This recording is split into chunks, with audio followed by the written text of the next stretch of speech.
les derniers 100 ans, la technologie a eu des changements majeurs. Dans cette présentation, je vais vous décrire comment la technologie médicale a eu un impact sur les Canadiens dans le début des 1900 et la comparaison d'aujourd'hui et du 20e siècle. Pour commencer, avant les 1950, la technologie médicale n'était pas très efficace.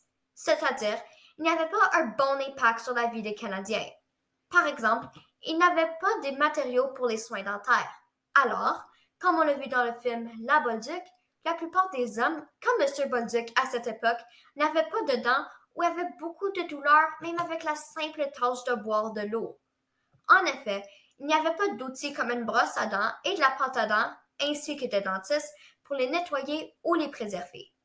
De plus, un grand nombre de personnes ont souffert en raison du manque de technologie. Selon Canadian Cancer Society, en 1940, seulement 25% des victimes avec le cancer survivaient au Canada.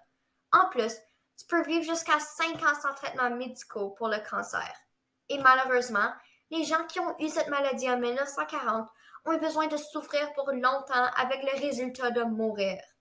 Nous pouvons aussi voir dans le film lorsqu'il n'y avait pas de machines médicales, comme des médicaments, et pas de radiothérapie assez avancée pour guérir Madame Bolduc. C'était clair qu'elle souffrait lorsqu'elle ne pouvait même pas rester debout lors du spectacle. Pour continuer, il y a beaucoup de différences entre la technologie d'aujourd'hui et celle du 20e siècle.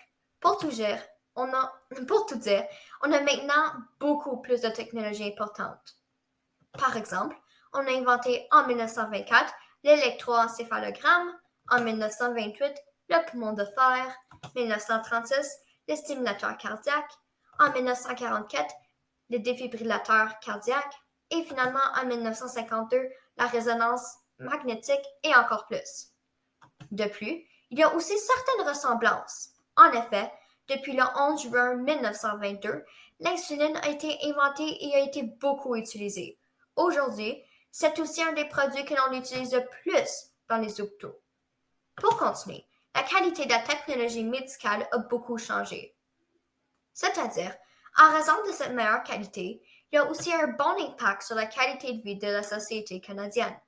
Selon le site web Canadian Institute Health Organization, l'espérance de vie au Canada a augmenté de plus de 20 ans depuis les années 1920. Alors, 60 ans comparé à 80. Aussi, on a plus de technologies comme la radiothérapie.